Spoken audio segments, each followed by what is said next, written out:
guys! Hey guys! It's Angel and Shelby, and welcome to our very first video with our new YouTube channel, Serial Infatuations. We are so excited you guys are joining us today. This is our very first YouTube channel we've ever done, alone or together, so this is pretty exciting for us. So what's our new channel about, Shelby? Well, on our channel we have Morbid Mondays, which is to address serial killers, and on Wicked Wednesdays will be about a variety of things such as death row meals, conspiracy theories, and curious and unusual deaths. But we are not going to start the Wicked Wednesdays until April 3rd. Yes, we are doing a trial run for our Morbid Mondays this week, and then next Wednesday, not this coming Wednesday, but next Wednesday will be when we do our very first Wicked Wednesday. And that will be about, who knows? You guys will find out. We will post a hint on our Facebook channel, so we will definitely make sure to link that down below in the description, so that way you guys can head over to our Facebook, give us a like, and before you guys leave, do not forget to hit the like button and subscribe as well, and leave a comment if you have any requests for a video for us to do. But anyway, we're going to go ahead and get into the video. Alright. So, for our very first video, a lot of you are probably wondering from the hint that our Facebook page had, what are we doing for our first video? I don't know. What are we doing, Angel? What's our first video, Shelby? I don't know. Actually, give the viewers a taste. What's our first video? I can tell you what our first video is about.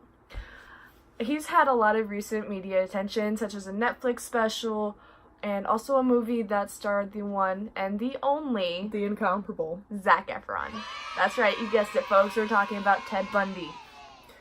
And before we start our very first official video, we would like to give a little bit of a discretion warning here. We will be talking about rape, we'll be talking about murder, so if you guys are uncomfortable with that, please do not watch. We don't want anyone to feel uncomfortable, and we are also not giving more credit towards Ted Bundy. We want to shed more light on his victims because they deserve to be remembered moreover than Ted Bundy does. So, yeah. So, thank you guys for joining us, and we're going to go ahead and get into the video. Alright, so Ted Bundy's real name, we're going to touch very briefly on his childhood. Ted Bundy's real name was Theodore Robert Bundy, and he was born on November 24th of 1946 in Burlington, Vermont. And then at 4 or 5, maybe even 6, somewhere around there, he moved to Seattle, Washington. But the killing spree lasted between 1974 and 1978. He only confessed to 28 murders, but some estimate that he was responsible for hundreds of deaths. He was sentenced to death in 1979 for the murder of 2 college girls.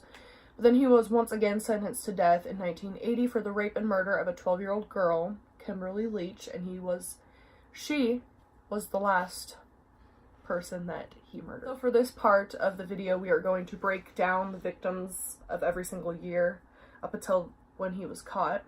So with the very first victim, Shelby, who was the very first one? It starts in 1974. In February, Linda Ann Healy, who was 21 years old, from the University District of Seattle. She was known in the community for giving ski reports on the radio. She was strangled to death. And then about a month later, Donna Gail Manson, she was 19, and she was going to Evergreen State College in Olympia. And they don't know how she was killed. They never found her body. They don't know if she was raped. They don't know anything about it. All they know is that she was murdered. In April, Susan Elaine Rancourt, who was 18 years old at the time, a student at Central Washington University in Ellensburg, there's nothing on her death at all. Or what happened. Yeah. And that's a pretty common thing with his victims. A lot of them were never found. But about a month later in May, we had Roberta Kathy, that was her nickname, Parks. She was 20 years old, and she went to Oregon State University. He raped and murdered her at Taylor Mountain, which is about 25 miles southeast of Seattle. In June, Brenda Carol Ball, who was 22 years old, in Burien, her skull was later found at Taylor Mountain. George Ann Hawkins from the University District of Seattle he had claimed that he had knocked her unconscious and strangled her. We're not too sure if that's true. Yeah, he was pretty good at manipulating people, so I'm sure he was good at lying too.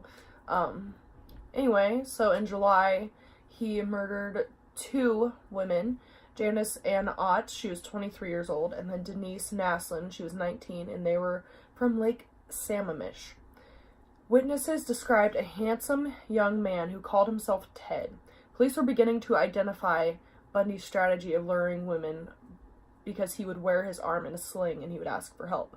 So it's very similar to Buffalo Bill and Silence of the Lambs. You know, he got that woman's attention. He was trying to throw that chair in his van and she's like, oh, let me help you. So it's something kind of like that. And then their bodies were found about a month later. In October, Melissa Smith, who was 17 years old, from Midvale, Utah. Her body was discovered just over a week later. And then there was Laura Ann Aim, who was 17, from Lay, Utah. Her remains were found on Thanksgiving Day in a mountainous area. And then in November, we had Carol Durant. She was 18 years old, and she was abducted at the Fashion Place Mall in Murray, Utah. Bundy actually posed as a police officer. He approached her and said that he wanted her to come down to the station to file a complaint. She, didn't see anything wrong with it. She thought he was a police officer. She's like, okay, no problem. She actually ended up escaping, luckily for her. And then the same month, Deborah Jean Kent, she's 17 years old, she was abducted while going to pick up her brothers from a roller skating rink. And then Bundy claimed that he left her body in a grave, but her body was never discovered. Starting in 1975, January, Karen Eileen Campbell, who was 23, from the Wildwood Inn in Snow Moss, Colorado. Her body was found a little over a month later, 3 miles away from the inn. Her corpse showed blunt force trauma to the head. Then about 2 months later, he murdered a woman named Julie Cunningham. She was 26 years old, and she was from Vail, Colorado. And her body was never discovered, so they don't know how she was murdered. They don't know if he just said that he murdered her. Maybe she ran off. I'm sure she's probably murdered, but... Anyway, who was our next victim? Okay, this was in April. Denise Lynn Oliverson, who was 24, from Grand Junction, Colorado. He said he left her body in the Colorado River, but it has never been recovered. And then about a month later, Lynette Dawn Culver, she was 12 years old. She was drowned in a bathtub. Bundy later said that he discarded her body in the Snake River. Her remains have never been found. In June, Susan Curtis, who was 15 years old, from Brigham Young University, Bundy claims he buried her body near a highway, but her remains have never been located. And about 2 months later, in August, Bundy was arrested for the first time in Granger, Utah, after a chase by Highway Patrol Officer Bob Hayward. I believe they chased him because he had a taillight out or something, but he thought it was bigger trouble than that, so he ended up doing a high-speed chase.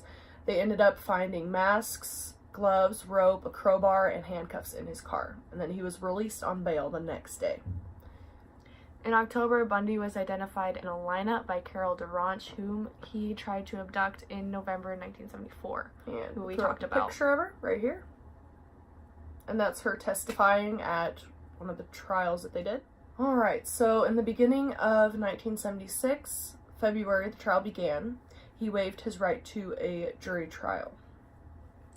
On March 1st, he was found guilty of aggravated kidnapping.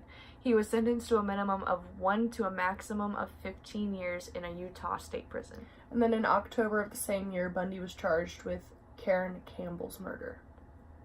Starting in 1977, in January, Bundy was moved to Aspen, Colorado to face charges for Campbell's 1975 murder.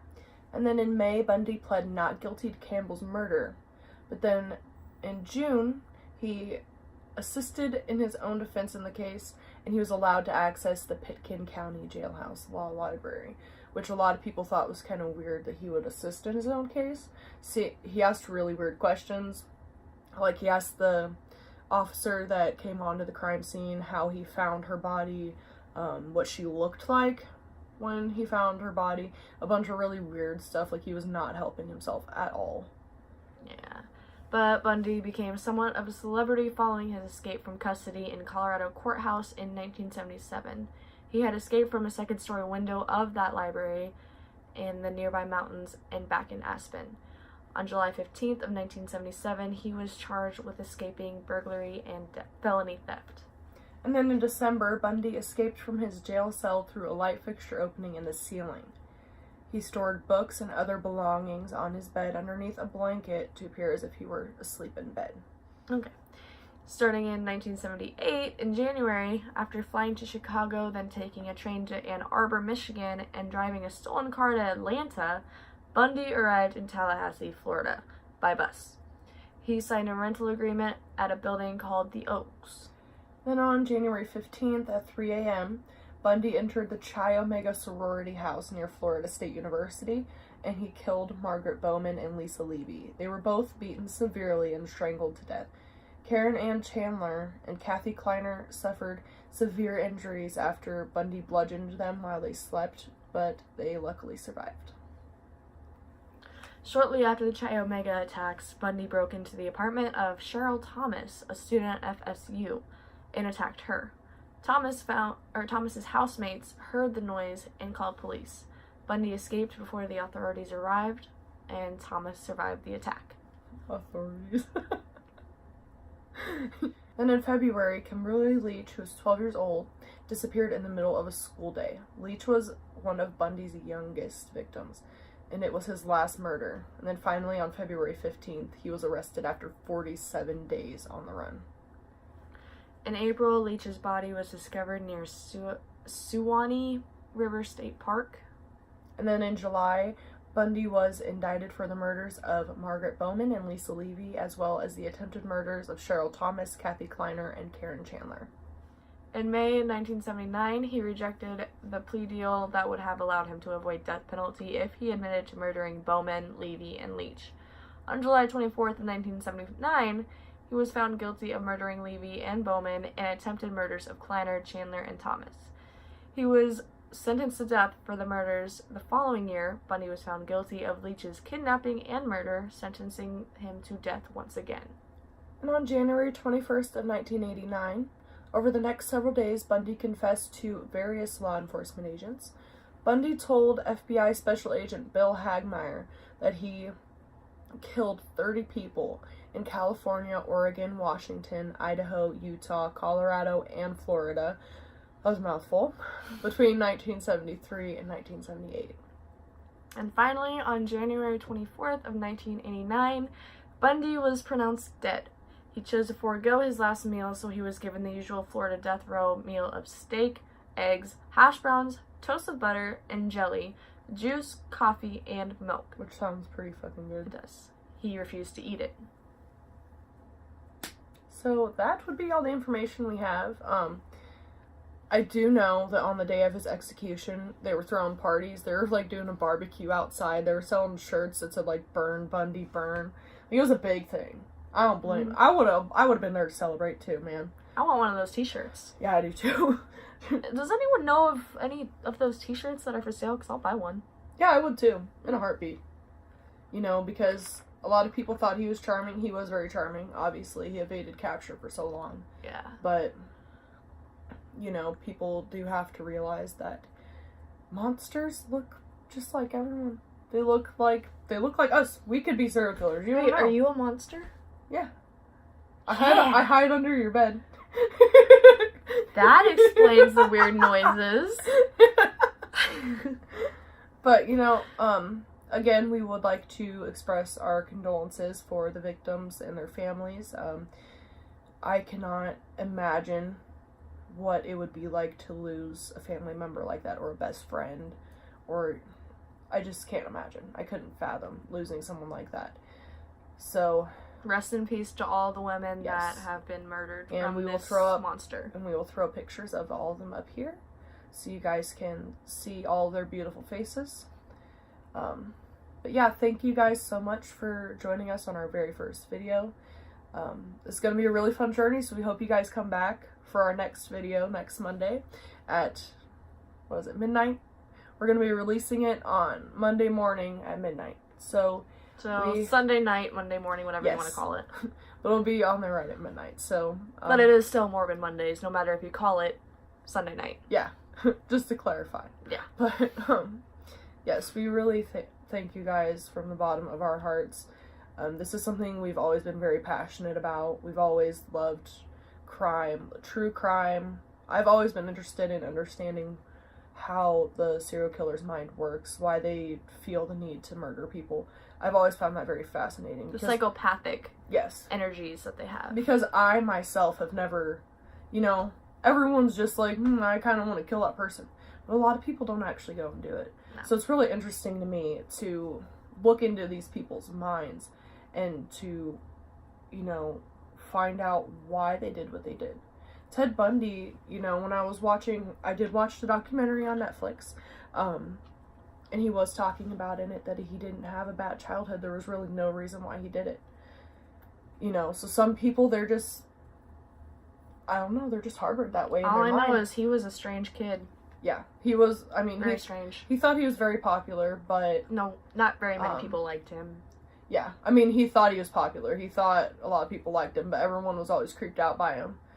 You know, he, I mean, you know, until he got to college and he was going to law school and, you know, he looked like he had monies and he was really charming. Monies. Money. Monies. Yeah, monies. Shmoney. Moolah. Shmonies. Dinero. You know, and for the 70s, he was a very attractive man. A lot of people back then did find him attractive. I don't even think he was that bad of a looking guy. So... No, I'm just saying. Oh, I know. You know, so I could understand why everyone didn't want to believe that it was him. Even though it was pretty obvious that it was. Like, he should have been sentenced to death when they found all that stuff in his car. He should have. But anyway... He should have been shot right there on the spot. Yes, he should have. Should have been a fire squad. Bang. He's dead. Done. Anyway, let's go ahead and close out this video because it's getting kind of long. Yeah. But... Again, we just want to thank you guys for watching our very first video. We hope you guys liked it. Please comment down below. If you have any requests for us, make sure you like and subscribe. Head over to our Facebook page. We also have an Instagram and a Twitter. So we'll also link those down below as well. So, you know, yeah. And we'll see you guys on the next Morbid Monday. Love you guys. Bye. Bye.